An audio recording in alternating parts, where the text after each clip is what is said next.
He thought she came for his fuel, but she came for the heat inside his heart. HFY Vanguard, where desire and destiny collide.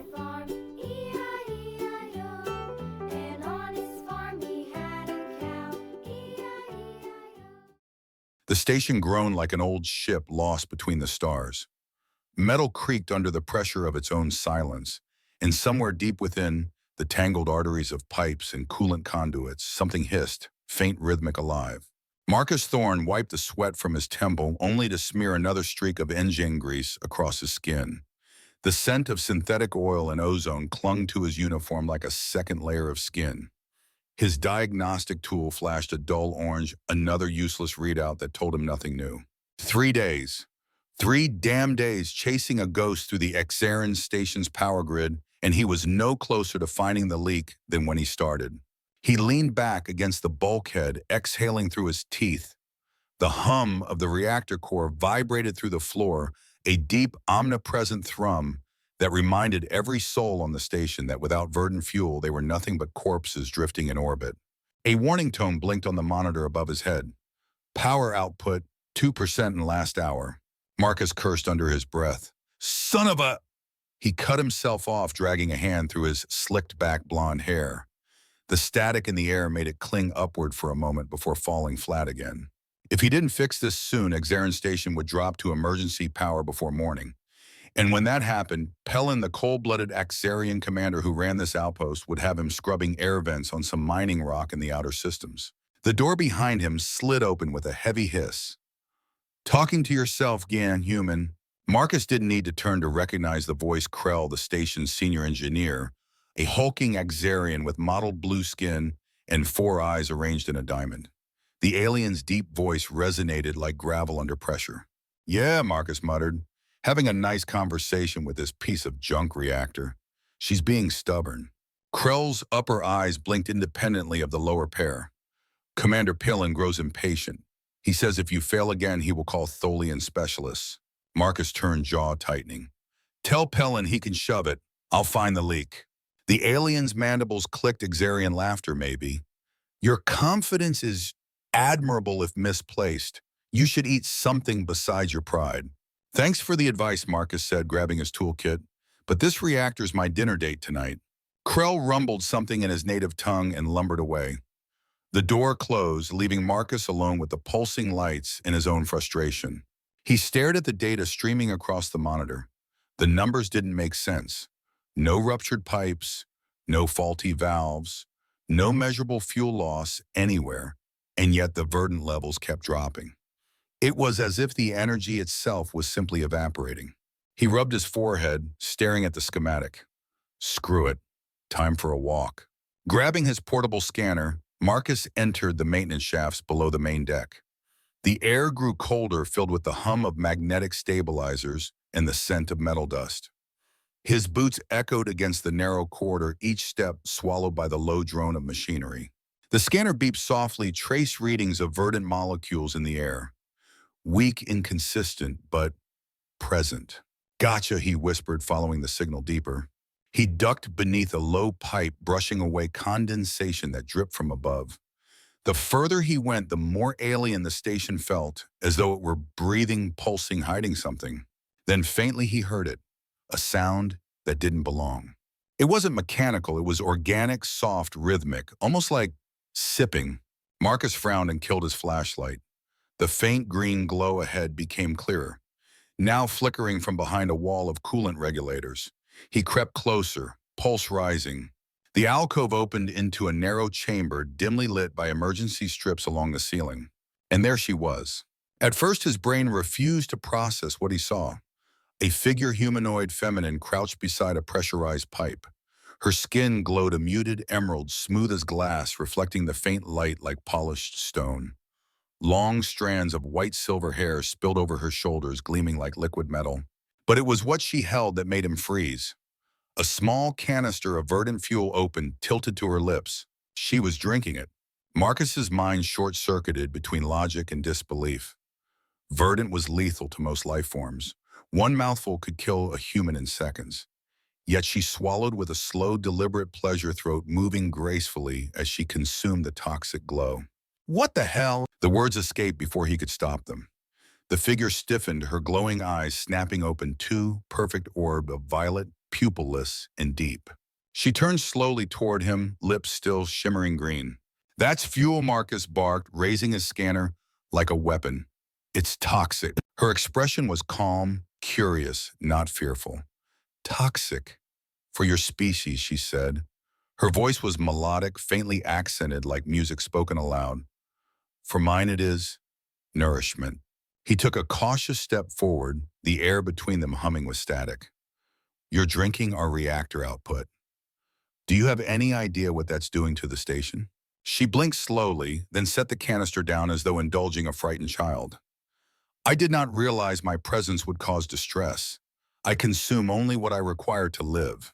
Marcus's laugh came out harsh. Lady, what you're doing could kill everyone on board. The woman, or whatever she was, tilted her head, studying him with those luminous eyes. There was no hostility there, only regret. That is not my intent. I meant no harm. Marcus exhaled sharply, running a hand through his hair again. Who are you? How did you even get on this station?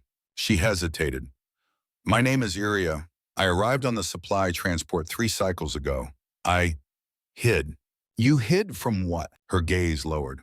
From those who would capture my kind. My people are not welcome in many places. Marcus's brow furrowed. Your kind? What are you, some kind of energy-based species? We are called Vidian, she said softly.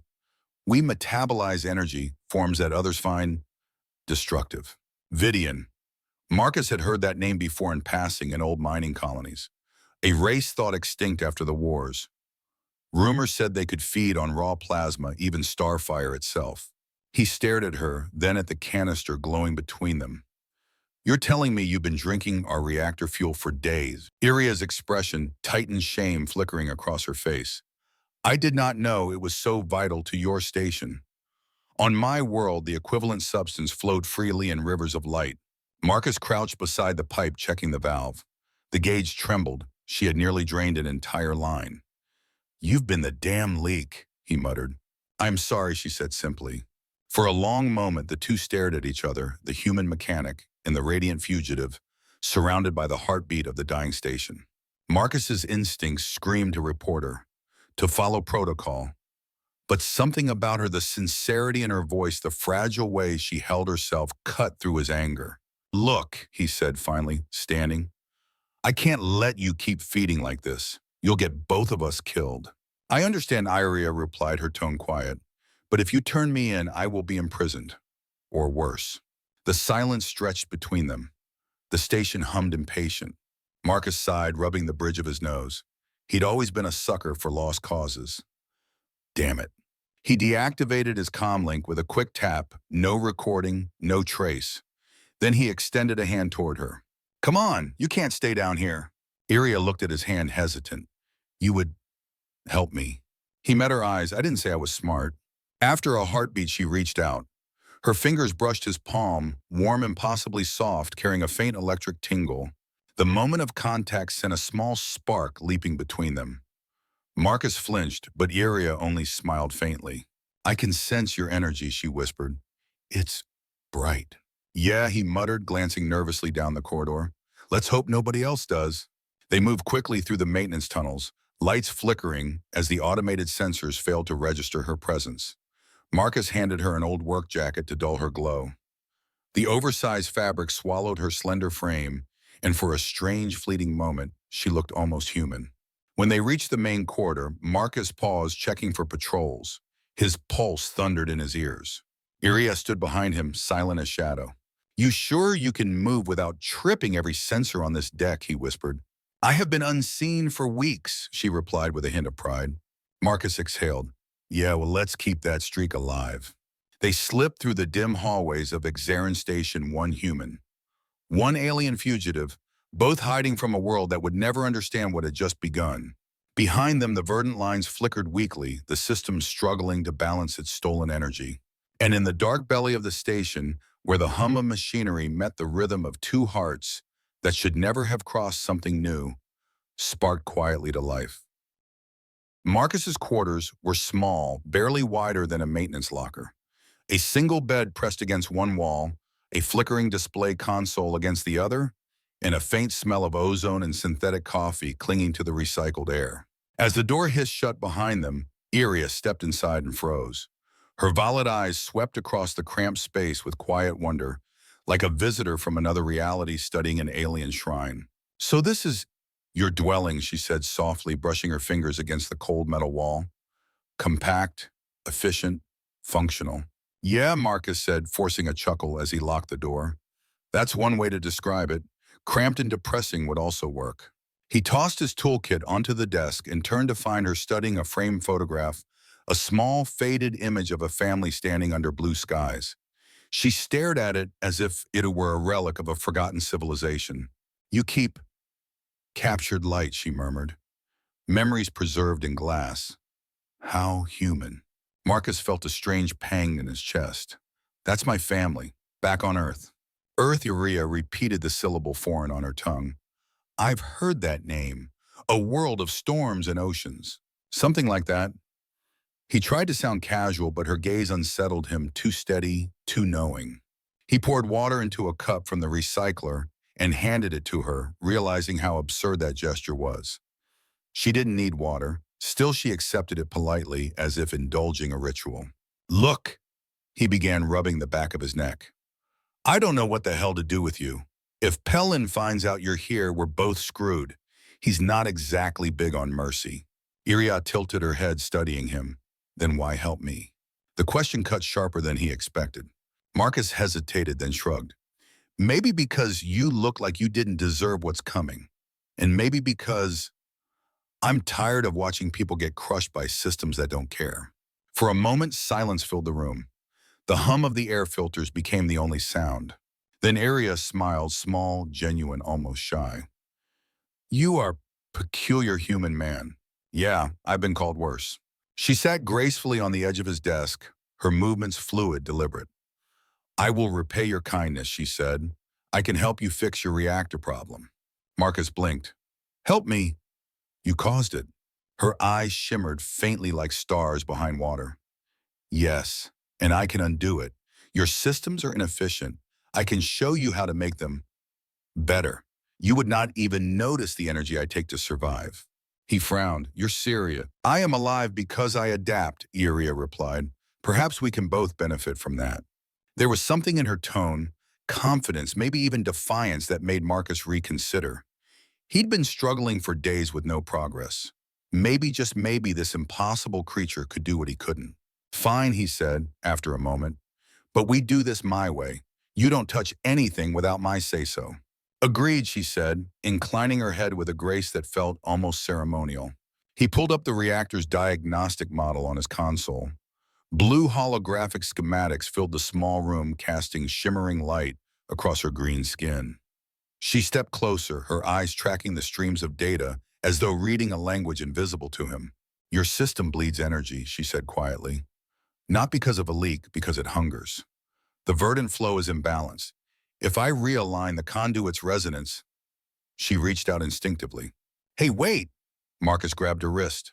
The instant he touched her, a pulse of warmth surged through him, electric but not painful, like standing too close to a storm. Her skin wasn't cold like metal. It was alive, pulsing faintly with light beneath the surface. Iria's gaze met his curious. "You felt that?" "Yeah," he breathed, still holding her hand. "What was that?" "Our energies interacting," she said simply. "We are not so different." He let go slowly, the air between them buzzing faintly. "You really think you can fix this?" "I can improve it," she said, moving toward the console. Her fingers hovered an inch above the hologram, not touching, but shaping. The display rippled as though the system itself responded to her will. Marcus watched, torn between awe and unease. The holographic lines of power began to twist, recalibrating themselves in real time. "That's not possible," he whispered. "For you," she said, a soft smile curving her lips. "Not for me." Minutes passed. The hum of the reactor shifted subtly, smoother, steadier, like a heartbeat finding rhythm again. Iria stepped out back, her glow dimming slightly. "There. Your station will run 30% more efficiently. You have your power. and I have enough energy to survive without further consumption. Marcus stared at the readings in disbelief. You just rewrote my entire system architecture in 2 minutes. She smiled faintly. It's easier to heal than to destroy. He sank into his chair, shaking his head. You're incredible and terrifying. Her laugh was light melodic. Most things that keep you alive are both. He couldn't help but grin at that. Then unexpectedly, the room fell quiet. The tension that had defined their every word began to soften. She moved closer, studying him as though memorizing his face. You are different from the others I've met, she said softly. Most would have killed me on sight. I'm not most, Marcus said, and I've seen enough death for one lifetime. Her violet eyes flickered with a strange light empathy, maybe even sorrow. You've lost people. He didn't answer. He didn't have to. The silence stretched heavy, but not uncomfortable. He found himself watching the faint shimmer of her skin, how the soft glow along her collarbone pulsed in rhythm with her words. Finally, he stood. You can stay here tonight, he said, but you keep quiet. No wandering. No glowing. She tilted her head. No glowing. You're like a walking signal beacon, he said with a smirk. We'll have to dim you down a bit. Her lips curved in amusement. And how do you suggest we do that? Marcus froze. Not sure. Maybe keep the lights off. Her laughter was quiet, a ripple of sound that filled the tiny room like music. Very well, human man. I will do my best not to shine. He turned away quickly, pretending to focus on the console. It's Marcus, he muttered. Marcus Thorne. Marcus Thorne, she repeated as if tasting the sound. A strong name. Don't read too much into it, he said, cheeks warming despite himself. When the lights dimmed for night cycle, the room was bathed in faint green radiance from her skin. She sat cross-legged on the floor, eyes closed, hands resting on her knees in some alien meditation. The glow pulsed gently, breathing in time with the station's hum. Marcus watched from his bed, exhaustion pulling at him, fascination keeping him awake. Can't sleep, she asked without opening her eyes. Not with a radioactive house guest sitting in the dark, no. She smiled faintly. Fear not, I am stable. That's what every broken reactor says before it blows. Her eyes opened luminous and calm. You joke when you are afraid. He sighed. You're observant. It is a defense, she said softly. Your humor hides your fear. My light hides mine. Marcus stared at her, caught off guard by the honesty. What are you afraid of? She hesitated, being alone again. Something in her tone made his chest tighten. You're not, he said quietly. Her gaze met his. For a long time, neither of them looked away. The silence wasn't empty this time. It was full of questions of unspoken understanding of something neither dared name. Eventually, her eyes softened. Sleep, Marcus Thorne. Tomorrow we make your station sing. He lay back on the bed, eyes still fixed on her silhouette, glowing faintly in the darkness. She was a contradiction, dangerous and gentle alien, and heartbreakingly human. And as the hum of the reactor steadied, Marcus realized something impossible had begun to shift. The station was no longer the only thing leaking energy. Something inside him had started to glow. Morning on Exaran Station was a technicality light cycle's artificial dawn programmed by the command deck. But to Marcus, it was still a ritual. He woke to the low hum of the ventilation system, rubbed his eyes, and found that the faint green glow in the corner of his room hadn't disappeared. Iria was still there. She was perched cross-legged on the floor, eyes closed, bathed in her own faint radiance. The soft pulse of her glow reflected on the metal walls like liquid aurora. Her breathing, if it could be called that, was slow and even, like she was drawing rhythm from the machinery itself. Marcus sat up. You've been up all night. Her eyes opened, twin violets rimmed with silver light. I do not sleep the way your kind does. I rest by syncing with the station's frequency. He blinked, brain still half asleep. You meditate with the power grid. It listens when you stop trying to control it. Marcus groaned, standing to stretch. Great. You're a philosopher and a reactor whisperer. A faint smile curved her lips. I learned quickly. He grabbed a nutrient bar from the dispenser and chewed absent-mindedly, eyes drifting back to the holographic display. Overnight, the power output had not only stabilized, it had increased. The energy fluctuations that plagued him for days were gone. You actually did it, he said half to himself. Iria tilted her head. Did you doubt? Constantly, he said. It's part of my charm. She rose gracefully, crossing the small space to stand beside him. The oversized engineer's jacket he'd given her still hung loose over her frame sleeves, almost swallowing her hands. Somehow that made her look even more otherworldly, a goddess wrapped in rags. Her gaze lingered on the holographic readout. Your technology is crude but passionate. Every circuit is built with intention. Every weld carries emotion. Marcus snorted. Emotion, lady, it's metal and math. No, she said softly. It's faith. You build machines to keep you alive in the void, trusting that they will not fail you. That is belief. He looked at her, really looked. There was no sarcasm in her tone, no irony, just quiet reverence. You talk like someone who's seen the end of a world, he said. Her eyes flickered, and for a heartbeat, her glow dimmed. I have. He waited, but she said nothing more.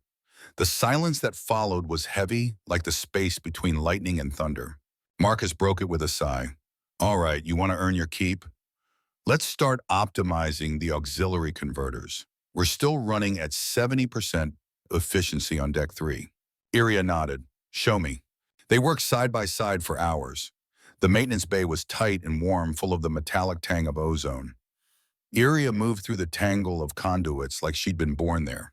She didn't need scanners. She could feel the current tracing invisible flows of energy through her fingertips. When she touched a power line, the conduits glowed faintly, responding to her. Marcus tried not to stare, tried and failed. You're doing it again, she said without looking up. Doing what? Staring. He coughed. Just making sure you're not frying the circuits.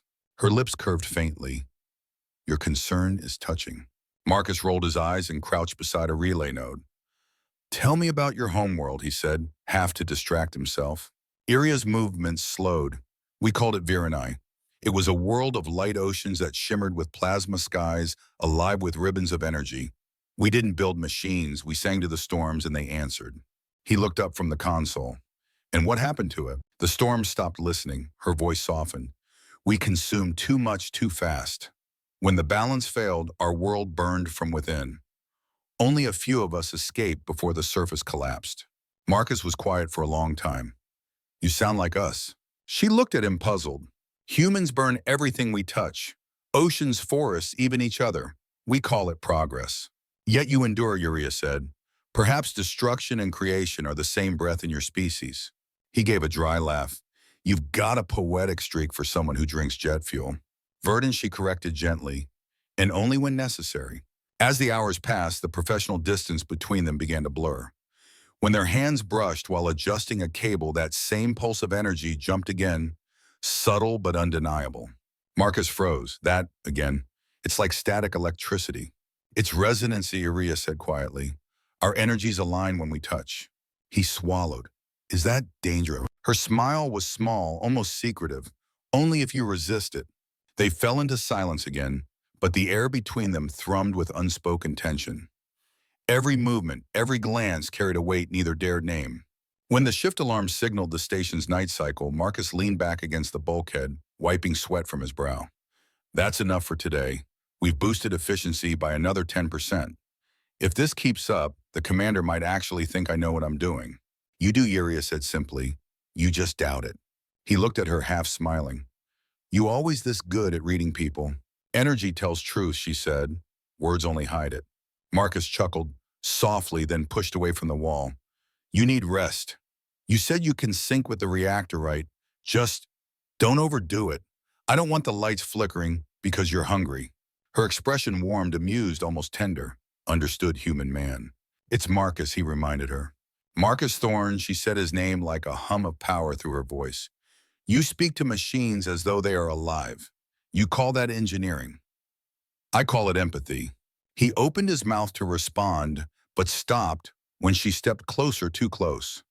The faint scent of ozone and something sweetly alien filled the air between them. Thank you, she said softly, for giving me a place to exist. Marcus' throat went dry.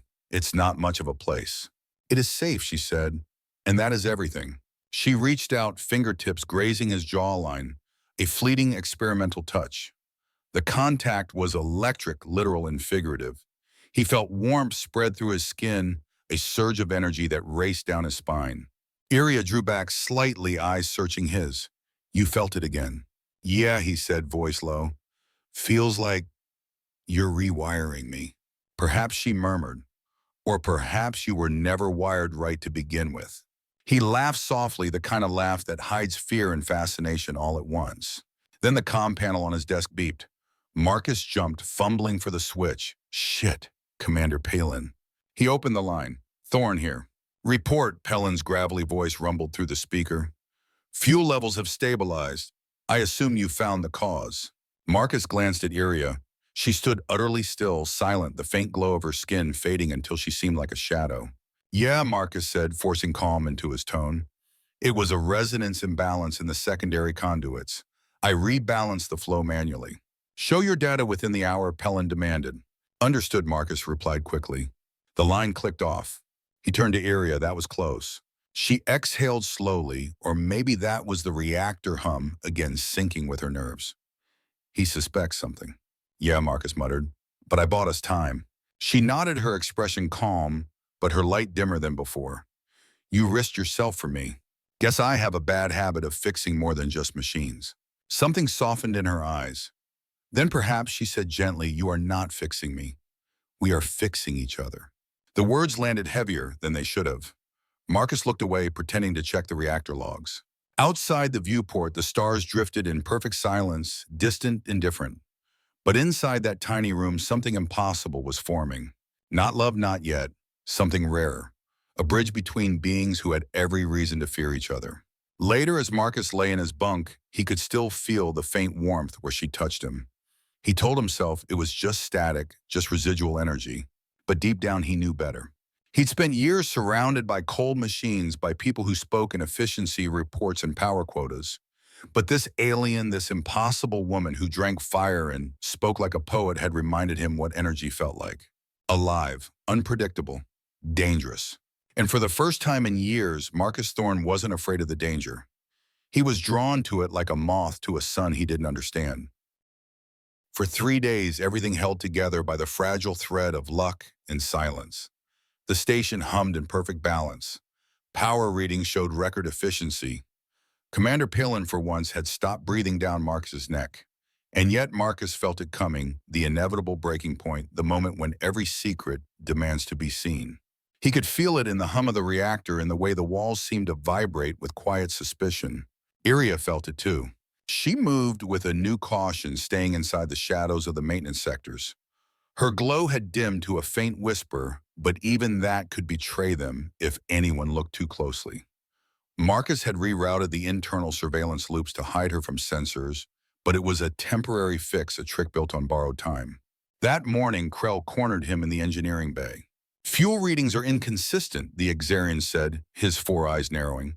Your data logs, they don't match with the official archive. Marcus straightened. There's been recalibration since the update.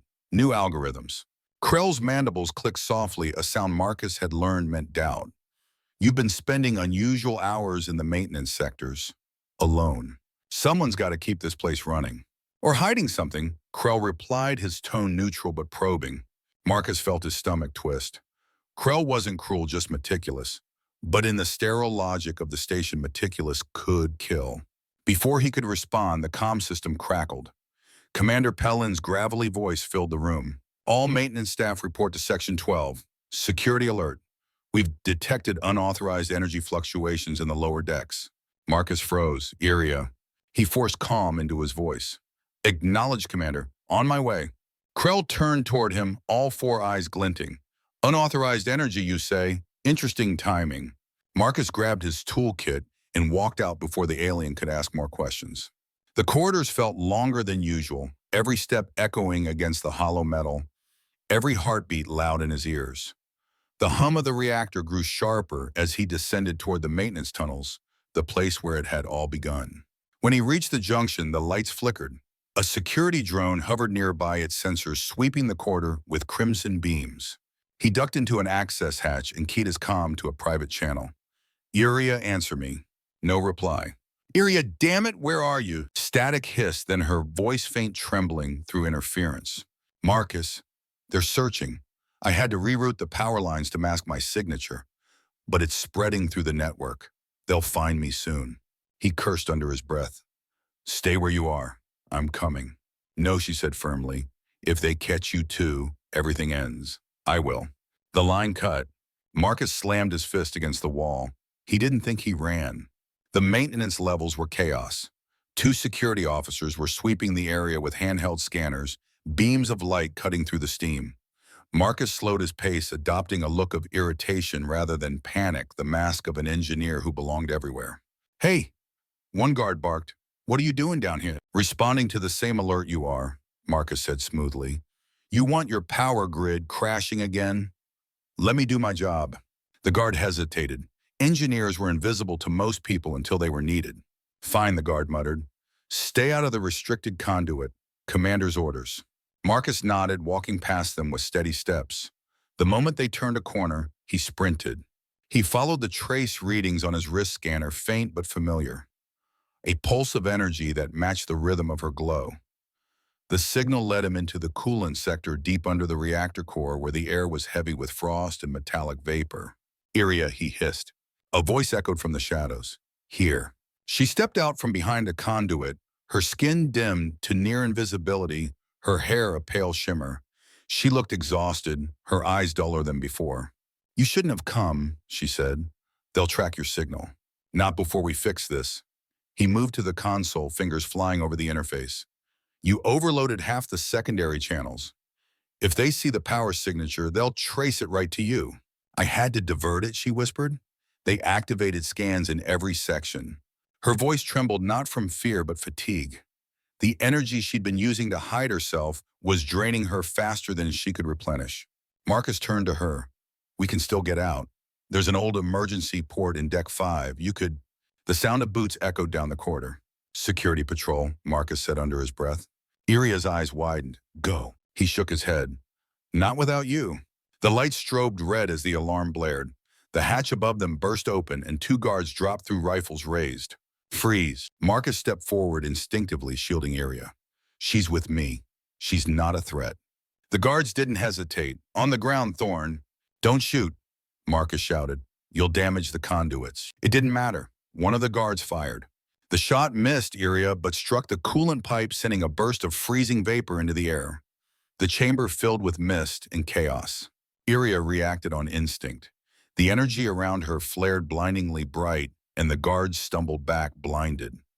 Marcus grabbed her wrist and pulled her into the side corridor. They ran through the hiss of steam, the wail of alarms, the pounding of boots behind them. At the next junction, Iria faltered. The glow in her veins flickered. Go, she gasped. I'll only slow you down. Not a chance. He pulled her arm over his shoulder, half dragging her toward a maintenance hatch. But when they emerged into the next chamber, they were surrounded. Commander Pellin stood in the center, flanked by half a dozen armed security officers. Thorn, he said coldly, step away from the fugitive. Marcus froze. Iria leaned heavily against him, breathing raggedly. She's not a fugitive, Marcus said. She's been helping us. She stabilized the damn reactor. Pellin's eyes, 4 yellow orbs in a face like carved stone, narrowed. You hit her. You lied in your reports. She saved your station, Marcus snapped. Without her, you'd be a frozen carcass orbiting a dead sun. Enough, Pellin barked. Guards detained them both. Weapons raised. Marcus's jaw tightened. You'll have to go through me first. Iria stepped forward weakly, placing a hand on his arm. No, Marcus. Don't. Her voice carried a strange calm, like she'd already made peace with the outcome. She turned to Pellin. If you must take someone, take me. Let him go. Pellin regarded her with detached interest. So you do understand responsibility. Impressive for a parasite. Marcus lunged forward, but the guards restrained him, wrenching his arms behind his back. She's not a parasite, he shouted. She's alive. Pellin didn't even look at him. Contain her in an isolation cell and disabled the engineer's access privileges. They dragged Iria and Marcus in opposite directions, her glow flickering faintly through the haze of steam. For a heartbeat, their eyes met across the corridor. And then she was gone. Hours later, Marcus sat in a cold interrogation room, staring at his reflection in the one-way glass. His knuckles were bruised from pounding the door. The door opened. Krell entered, moving slower than usual, his expression unreadable. You're lucky, Krell said. Palin wanted you spaced. I convinced him your technical skills are still useful. Marcus glared. And Iria? She's being transferred to the detention block. She'll be interrogated then, sent to Central Authority. He slammed his fists on the table. That's a death sentence. Krell's mandibles clicked softly. Perhaps, but you brought this upon yourself. Don't give me that moral crap, Marcus snapped. You saw what she did for this station? You know she's not dangerous. The Exarian's four eyes flicked downward. Danger is relative. To Pellin, to the Authority, she is power that cannot be controlled. That is enough. Marcus leaned forward. And what do you think? Krell hesitated just a fraction of a second, but it was enough. I think, he said slowly, that your species has a peculiar talent for chaos. And sometimes chaos is what a stagnant system needs. Marcus stared. Help me then. Krell's mandibles twitched in what might have been the ghost of a smile. There are patrols watching every deck, security drones on constant scan. You would need a miracle. Marcus smirked grimly. Good thing I already met one. Later, as alarms blared again, this time from external sensors, Marcus was already out of his cell. Krell had left the door unlocked, maybe by mistake, maybe on purpose. He didn't care. He moved through the corridors with surgical precision, slipping past patrols and using every trick he'd learned from a decade of crawling inside the guts of dying machines. He knew the station better than anyone, every maintenance shaft, every forgotten access point. When he reached the detention wing, the door controls were encrypted. He pulled a cable from his wrist tool and jammed it into the interface. Sparks flew. The lock hissed open. Iria was inside, pale, slumped against the wall, her glow faint but steady. Marcus, she whispered, you shouldn't. Too late. He knelt beside her, tearing the restraint cables off her wrists. We're getting out. She looked at him with weary eyes. There's nowhere to go. Then we'll make somewhere. Before she could argue, the station shook a deep, distant tremor that rattled the walls. The overhead lights flickered. What the hell was that? Marcus muttered. The comm speakers crackled to life. Attention all personnel, unidentified vessel approaching. All security teams report to the command deck. Iria's face went white. They found me. Who? The hunter, she said. The collectors. Outside, the alarms howled. The stars had come for their fuel, and the storm was just beginning. The emergency klaxon screamed through Exarin Station like a heartbeat gone mad. Red lights pulsed along the corridors, warning signals flashing in every viewport. Beyond the reinforced glass, a dark shape drifted out of the void, sleek, curved, and predatory, its hull marked with crimson glyphs that shimmered like fresh wounds. Marcus and Iria reached the command observation deck just as the image appeared on the central holo display. Unidentified vessel approaching Krell reported his lower hands flying over the console controls. They refused to transmit identification codes. Commander Pellin's voice was grim, visual. The image sharpened. A cold silver face filled the screen, part flesh, part metal, with mechanical tendrils coiled where veins should be. Its eyes glowed a dull red, and its voice when it spoke was mechanical monotone. Exarin Station, this is Captain Moore of the collection vessel Harvester. We have detected a Vidian energy signature aboard your facility. Surrender the specimen immediately. The word specimen made Marcus's stomach twist. He glanced at Iria, her face pale, her violet eyes wide with dread. They found me, she whispered. They always find us. Pellin's mandibles tightened. This is Commander Pellin. There is no unauthorized life form aboard this station. The figure on screen smiled a thin, lifeless stretch of metal lips. Our sensors are precise. The Vidian is there. You will surrender it or we will take it. Marcus felt heat rise in his chest. You're talking about her like she's property. Pellin silenced him with a look. Communication terminated, he ordered. The screen went dark. For a moment, only the hum of the power grid filled the silence. Krell looked up. Their ships charging plasma lances. Damn it, Marcus muttered. They're going to board. Pellin turned toward Iria. Your presence endangers this station. You will surrender yourself immediately. Iria shook her head. If I go, they'll drain me until nothing remains. You know what they do. Better one death than all of us, Pellin snapped. Marcus stepped between them. No, there's another way. Out of the question, Pellin growled. You're already guilty of treason, Thorn. Don't make it worse. Treason, Marcus shot back. For doing your job better than you could. The commander's four eyes flared yellow. You forget your place, human. No, Marcus said, voice steady. I remember it. My place is keeping this station alive, and right now that means protecting her. Before Pellin could reply, the deck shook violently. The lights flickered. Krell shouted over the noise. They've locked tractor beams, docking clamps in sectors 7 through 9. Pellin's voice cut through the chaos. Seal all bulkheads. Prepare defense protocols. Marcus turned to Iria. We have to move. Come on. She hesitated, glancing back at the viewport where the harvester loomed closer. They'll never stop. My kind is their power source. Their hunger is endless. Then we end it.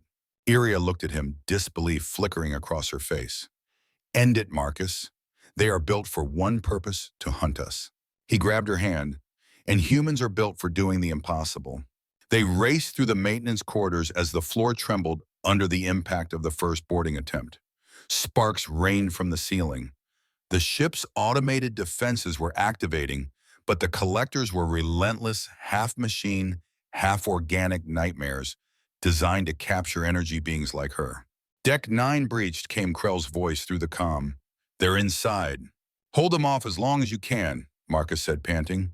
We're heading to the main reactor. Pellin's voice broke through. Thorn, you disobey me again and I'll... The comm cut off as the corridor lights failed. Marcus turned his flashlight on Iria. You said you could reshape energy flows, right? What if we use that not to feed but to fight? Her eyes widened. You want me to weaponize the reactor? Not exactly. Just make it scream loud enough to fry their sensors. She hesitated. That could destroy the station. Only if we screw up. Her lips curved faintly, a ghost of a smile even in this chaos. You humans are mad. He grinned. That's our evolutionary advantage. The reactor chamber was a cathedral of machinery, towering conduits, endless cables, a heart of glowing green light that pulsed like something alive. Marcus sprinted to the control terminal. We'll route the excess power through the emitter array. It's designed for communications, but if we amplify it, it becomes a weapon. Iria finished. She stepped beside him, her fingers brushing the air above the controls. The lights around the console began to shimmer, responding to her presence. Krell's voice crackled through again, strained and heavy. They've breached the main deck, Thorn. Whatever you're doing, do it fast. Marcus glanced at Iria. We'll need to make it look like your signature, amplified 1,000-fold. She nodded slowly. If I channel that much energy, I'll burn out. Then we'll share it. Her eyes snapped to his. That's impossible. He took her hand, the familiar jolt of energy sparking between them. You said it yourself, we resonate. Let's make that count. Iria stared at him, torn between fear and faith. Then she exhaled. Together. They moved in sync. Marcus calibrated the emitter sequence while Iria began channeling raw power from the reactor core. The light grew blinding waves of emerald energy, cascading around them like liquid fire. Her voice echoed layered harmonic. Marcus, it's too much. Hold on. He grabbed her shoulders, grounding her through the surge. You've got this. She screamed, not in pain, but release as the energy coursed through both of them, their silhouettes haloed in light.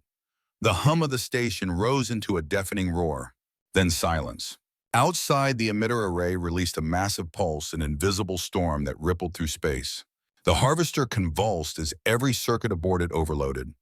Its glowing red eyes went dark, engines flickering out one by one. The ship drifted, powerless, its systems fried by the energy it had come to consume. Marcus blinked through the glare. The reactor's glow was dimming, returning to normal. Iria collapsed against him, trembling. You did it, he whispered. Her voice was weak, almost fading. We did it. He held her close, feeling the faint hum beneath her skin. But something was wrong. Her light was fading faster than before. Iria, he said, panic edging his voice. Stay with me. She looked up at him, eyes soft glowing, faintly violet. The energy, it's leaving me. I gave too much. He gritted his teeth. Then take mine. Before she could protest, he pressed his forehead to hers. The moment they touched, the spark reignited brighter, wilder. He could feel it, his heartbeat sinking to hers, their energies intertwining. His veins burned with light. Her glow returned, pulsing stronger, stealing warmth from his body. She tried to pull back. Marcus, stop. You'll die. He smiled faintly. Better to burn together than fade alone. Tears shimmered in her violet eyes, real, tangible, defying her own biology. You stubborn, reckless human. Guilty as charged. The surge stabilized, not perfect, but enough. She was alive. Then the command doors burst open. Pellin and Krell stormed in weapons drawn, faces lit by the green afterglow. "What have you done?" Pellin demanded. Marcus stood still, holding area. "Saved your damn station." Krell stared at the monitors. "Commander, look!" All four of Pellin's eyes turned toward the main display. The readings were beyond belief: energy efficiency, up 300%, systems operating at peak output, fuel consumption near zero. The Harvester Pellin asked. Retreating Krell said, disbelief in his tone. "Its systems are completely disabled." Pellin's jaw clenched. For the first time, uncertainty cracked his expression. "You risked everything." Marcus stepped forward. "No, she risked everything. I just refused to let her do it alone." The commander stared at the glowing pair before him, human and Vidian, the impossible alliance that had just saved his station.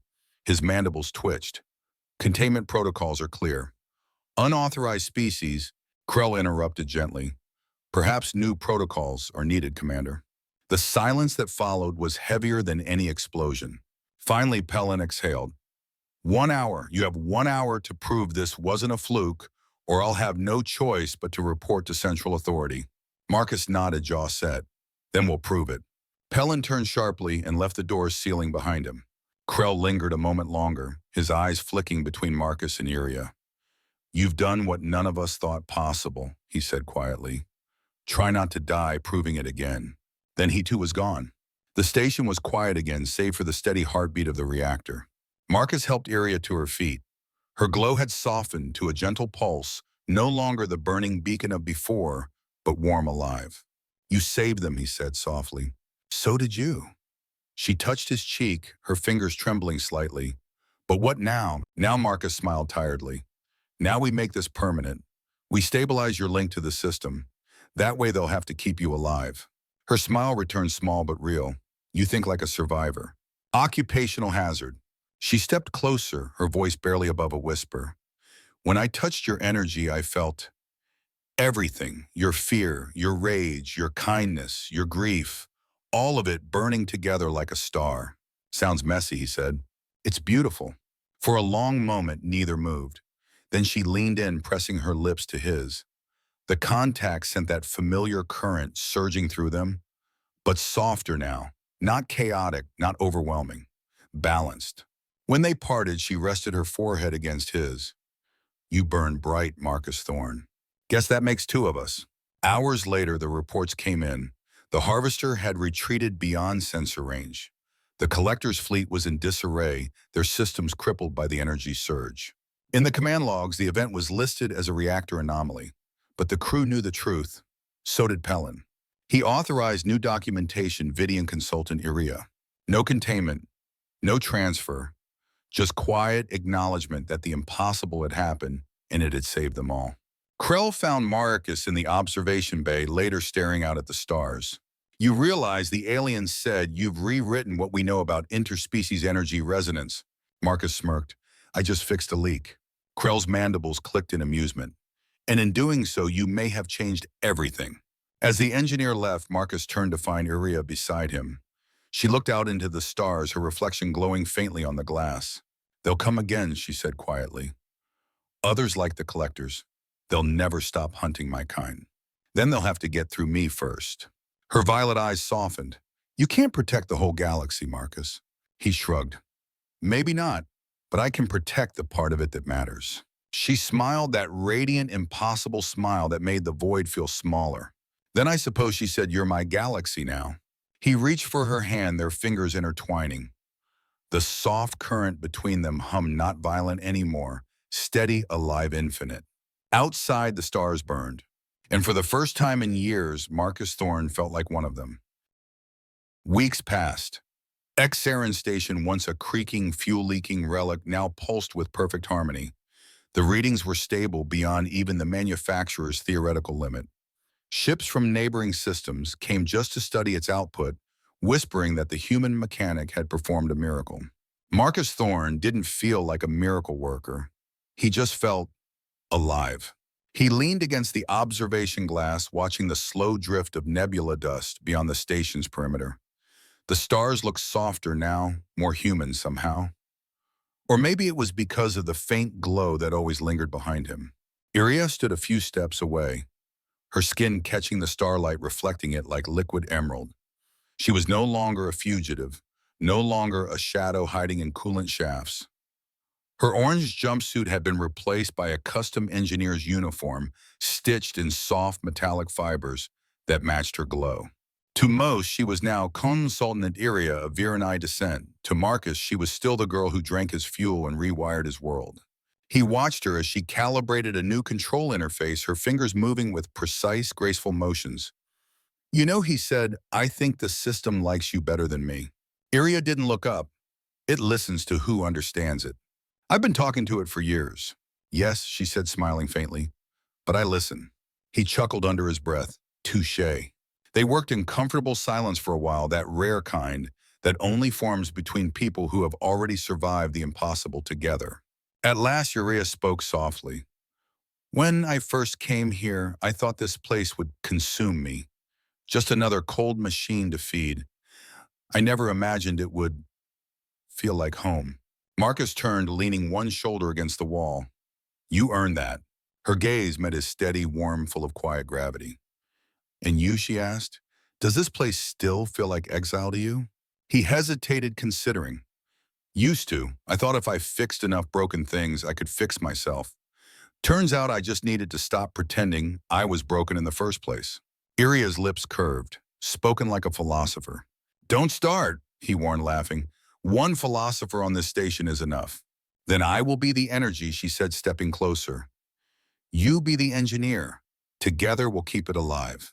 He looked at her, at the glow of her eyes, at the faint pulse of light that danced across her skin, the same current that had once nearly killed him, and now sustained them both. I can live with that, he said. Later in the quiet of his quarters, Marcus sat with the wrench in hand, not because something needed fixing, but because he didn't know what to do with idle hands. Across the room, Iria was watching a projection, a holographic field of Virenai light patterns. Streams of emerald and silver energy rippled across the walls, forming shifting constellations. Marcus whistled softly. That your idea of a screensaver? It's a memory, she said. The skies of my homeworld. I reconstructed them from fragments in my neural data. He stood drawn closer. The lights moved like living silk threads of electricity, weaving through invisible air currents. It's beautiful. Her voice softened. Every night our skies sang with this light. We thought it would never fade. We were wrong. Marcus slipped an arm around her shoulders. Now it's singing here. She leaned into him, her glow bathing his face in soft green light. Do you ever miss Earth? He thought for a moment. Sometimes. The noise, the wind, the smell of rain. But I think humans aren't meant to stay in one place. We carry home with us like embers. Then perhaps, she murmured, you are my ember. He smiled at that, small, genuine, the kind that comes from somewhere deeper than words. For a long time, they stood together, watching the holographic sky shimmer above them. Two survivors from worlds that burned, two sparks refusing to go out. A few days later, Commander Pellin requested a report. Marcus stood at the head of the meeting table with Iria and Krell at his sides. Efficiency remains at 307, Marcus said, scrolling through the data. Verdant consumption minimal. No anomalies detected. Pellin studied the graph silently. His four eyes blinked in their unsettling pattern. Impressive, he said at last. Central Authority is intrigued. They've requested documentation on this Vidian integration model. Iria stiffened beside Marcus. Integration, she repeated carefully. Or replication. Pellin's voice was unreadable. They wish to study the process. Marcus met his gaze. Then they can study our results, not her. Krell's mandibles clicked, softly, the equivalent of a quiet chuckle. You humans never learn subtlety. Subtlety doesn't fix reactors, Marcus said. Pellin's eyes lingered on him for a long moment, then drifted to Iria. You've stabilized this station, Vidian. That earns a degree of trust. But be warned, Central Authority values control above gratitude. Iria nodded slowly. Then let them learn that not everything powerful can be contained. A faint sound escaped Pellin, something that might have been a laugh or a growl. Dismissed. As the three of them left, Krell muttered, for a pair of fugitives, you've made quite the political statement. Marcus smirked. Guess we're efficient like that. That night, the station rotated into the shadow of the nearest moon, and the stars outside looked impossibly sharp. Marcus and Maria sat in the observation lounge alone, lights dim, silence stretched thin. You ever think Marcus said quietly that maybe this was supposed to happen? That the leak finding you, all of it, wasn't chance? Iria tilted her head, her hair glowing faintly in the dark. Do humans believe in destiny? Some do. And you, he smiled faintly. I believe in accidents that turn out to matter. She laughed softly, the kind of laugh that belonged to no world, and every world at once. Then I am glad to be your accident. He reached out, brushing a strand of her silver white hair from her face. Not an accident, he said. A miracle. Iria's eyes glowed brighter, twin amethysts alive with emotion. Then I will try to be worthy of that word. You already are. Their hands found each other, the familiar current sparking again but gentler, now controlled. It didn't hurt anymore. It just was. The living symbol of something neither machine nor God could design: connection. Outside, the stars moved like slow fireflies. Inside, two beings, one born of steel and flesh, the other of light and energy, breathed the same rhythm. For the first time in years, Marcus felt no need to fix anything. The station hummed perfectly, the universe spun on, and Uriah's glow painted soft green auroras across his walls. He thought of her first words, "It's toxic for your species, human man."